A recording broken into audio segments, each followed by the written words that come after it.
water and sanitation issue is one issue that it has been neglected for a very long time.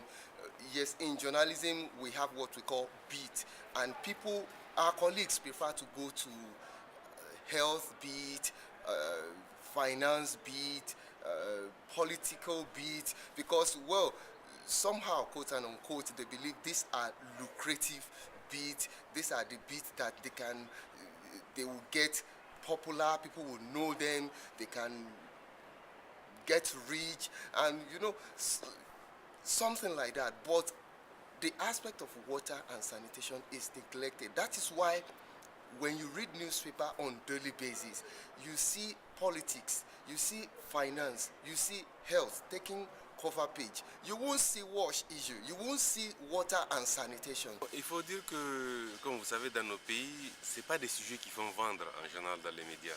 C'est des sujets juste qu'on effleure au passage.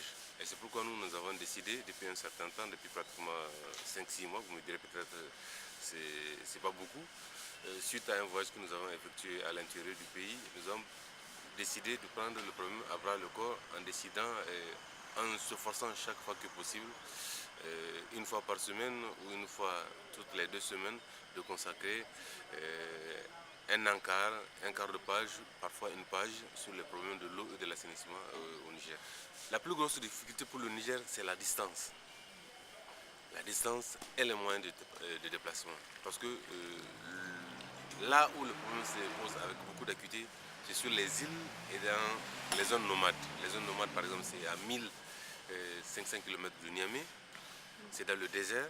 Il faut suivre la population pour les rencontrer et discuter avec elles. Donc vous êtes d'accord avec moi que les médias aujourd'hui n'ont pas, en tout cas chez nous, les médias n'ont pas les moyens de faire ces grands déplacements. Même à côté de Niamey, à Tillabéri par exemple, où c'est à 115 km, une fois à Tillabéri, il faut prendre des pirogues, aller dans les zones. Donc parfois c'est vraiment très difficile pour les médias tant qu'ils n'ont pas un appui quelconque, financier notamment, c'est hors de portée. Surtout que les gens sont convaincus que ce n'est pas des sujets qui rapportent. Si c'était des sujets qui rapportaient, on peut faire le sacrifice de mettre, mais là ce n'est pas des sujets qui rapportent, donc on n'y met pas grande attention. Beaucoup de journalistes ne peuvent pas vous dire aujourd'hui, c'est pas que je suis en train de les dénigrer, ne peuvent pas vous dire aujourd'hui qu'est-ce que c'est que l'assainissement. Ils vont vous parler forcément de caniveau, mais l'assainissement c'est un tout. L'assainissement participe aussi à l'hygiène d'une famille, à l'hygiène de toute une ville aussi.